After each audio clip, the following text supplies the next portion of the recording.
One important feature of Premiere Pro is that you can customize your workspace to suit your purposes. So I'm going to explain how to do that in this lesson. So let's go to Working Files, open that up, open up Projects, and open up 0305 Customizing.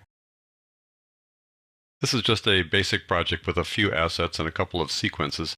I just want to set this up so you can just see how things look as you go through the customizing of the workspace. Before we do any customizing, let me just show you something about the workspace. This is a workspace that was created by the Adobe engineers to suit editing, to be a typical workspace that you do when you want to just do some basic editing. But there's some other workspaces that you might want to work with if you do something else besides editing. For instance, color correction. So the Adobe engineers came up with an arrangement of these panels that work best with color correction. And to find that other workspace, plus some other workspaces in addition to that, go to Window, Workspace. And here are the workspaces that the engineers created that will better facilitate the kind of editing you want to do when you do color correction, for example, or audio editing, or effects editing, or meta logging.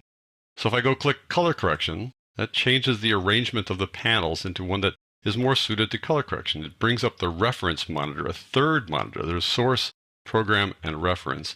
And it has the effect controls panel here really, really big because the kind of effects you work with here inside color correction typically are large. They're just physically large effects.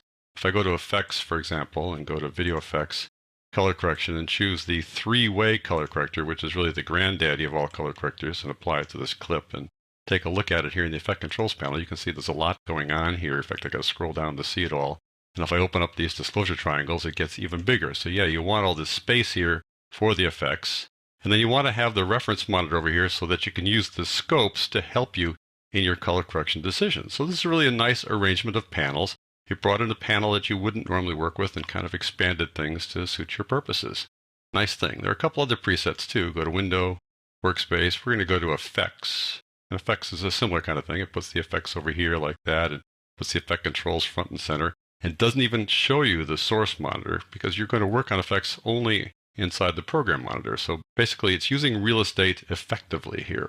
Let's look at one more here. Go to Window, Workspace, Audio. You go to Audio, you think, okay, where's the audio control? Well, you just need to go get it. It's over here at the top, and there's your audio mixer. So the audio mixer there is front and center if you do click on the tab, and you would likely use the mixer as you do your audio editing. If you work with Premiere Pro CS5, you might find this new workspace available here inside Premiere Pro CS6 to be a little disconcerting. It might not be used to the idea of having a 2-up display, and you might feel more comfortable working in the old CS 5.5 layout. So you can go Window, Workspace, CS 5.5 editing. And here's the way it used to look in CS 5.5 with the project panel up here in the upper left-hand corner and the media browser down here and the timeline here where it is in CS6. And there are the two monitors, but they take up less real estate here inside the 5.5 version. But I do like the 2-up versions. So I'll go to Window, Workspace, and go to Editing, back to the one that comes with CS6. So those are most of the presets, and presets are just things that are arranged by Adobe engineers and then saved as a preset. But you can create your own workspace and save it as well. And the way you do that is just by rearranging panels.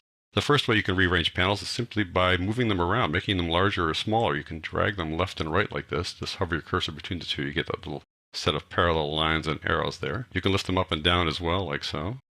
If you put your cursor at an intersection like this, it turns into a four-headed cursor, like so, 4 arrows, and you can move all those panels around at the same time. So you can manipulate the size of panels like this. If you manipulate them a lot, and you're going, oh my gosh, I just messed this thing up terribly, you can revert back to the previous preset. So I go Window, Workspace, and Reset Current Workspace, like so. And it'll go back to that after I say yes. There we go. So just changing the size is one thing. You might want to make something go full screen. So if you hover your cursor over any panel, just have it sitting there. You don't need to press the mouse button. And then you press down the accent or tilde key. That's the key in the far upper left-hand corner of your keyboard. When you press that and the mouse is just over a panel, it goes to full screen like so, which is great. If you want to watch your video as you're producing it, you get a really full screen view of your video this way. And when you're done and you want to go back to the regular view, you just press that tilde accent key again and you go back like so. You can also create what are called floating panels. You might want to just have it be a little bit larger than the rest of the panels while you're still working in the timeline, for example. So you can grab what's called the gripper. Right there in the upper left-hand corner of every panel is a little set of parallel dots, 2 lines of dots and parallel lines. And if you grab on that and pull it out, you'll see that you get these rectangles or trapezoids. But if you hold down the control or the command key, control in Windows, Command in Mac, it stops, it turns off those little trapezoids, making a floating panel instead. And then you let go of the mouse button, let go of the control or command key, and there it sits as a floating panel, which you can then adjust in terms of size. And then you can work on the timeline still. You can still play the timeline here, or click on the play button here like that. So if you want to get a floating panel, you click on the gripper and hold on the control or the command key and drag it out.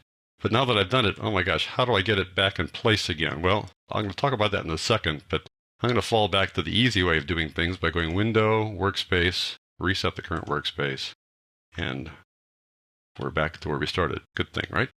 There are other things you can do to customize your workspace. You can put a panel inside another group of panels. So for example, I've got the project panel here, and I want to click on the gripper and drag it around. Now, in fact, the gripper is the entire tab. So I click on the tab here and move it around just as if I grabbed that little gripper, that little dot in the corner there. As I move it around, notice that we've got these purple boxes. You've got trapezoids and rectangles. And if you go to the edge of the workspace, you've got these green rectangles here along the left-hand and right-hand sides, and the top and the bottom like so. And those highlighted areas show where you are going to place this panel once you let go of the mouse button.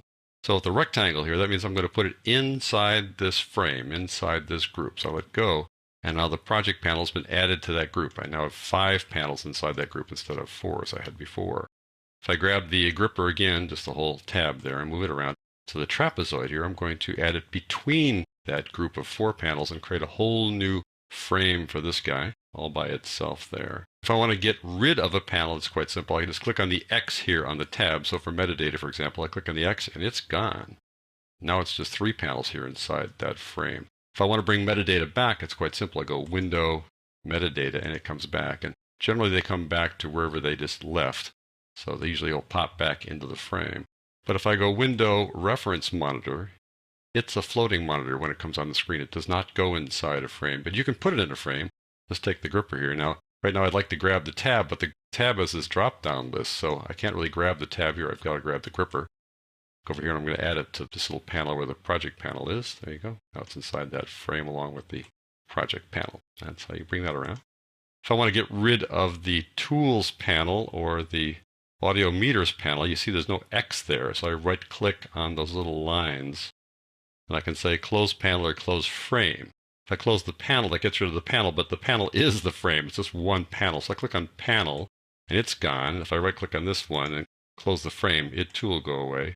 But again, we can bring them back by going Window, and then we've got the audio meters here or the tools here. But I'm going to leave them off for the time being.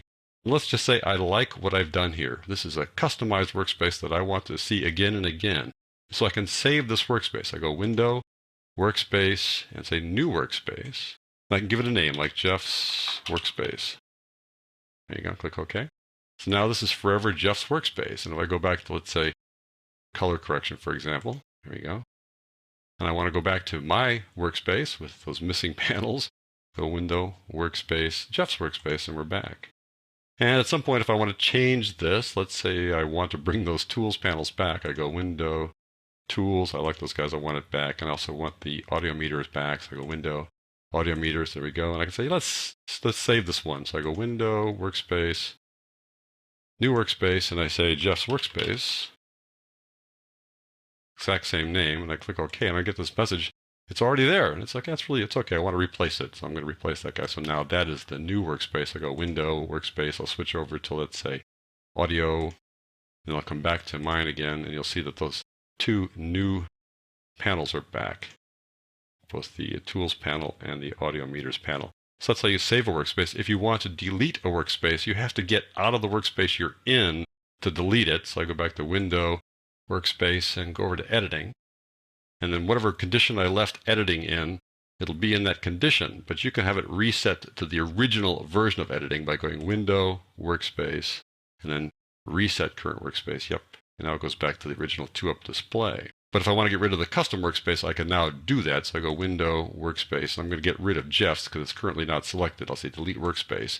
And it'll be in this drop-down menu there as something you can get rid of. It would not have been there had we been in that workspace when we wanted to delete it. So I click that and I click OK, and now, oh my gosh, Jeff's workspace is all gone now. But of course, we can always make a new one. So that, folks, is how you customize a workspace. So you always have your personal workspace available to you if you want to go to it. And remember, if you're inside a workspace and you want to revert to one of the presets, all you got to do is go to Windows, Workspace, and select one of these presets here.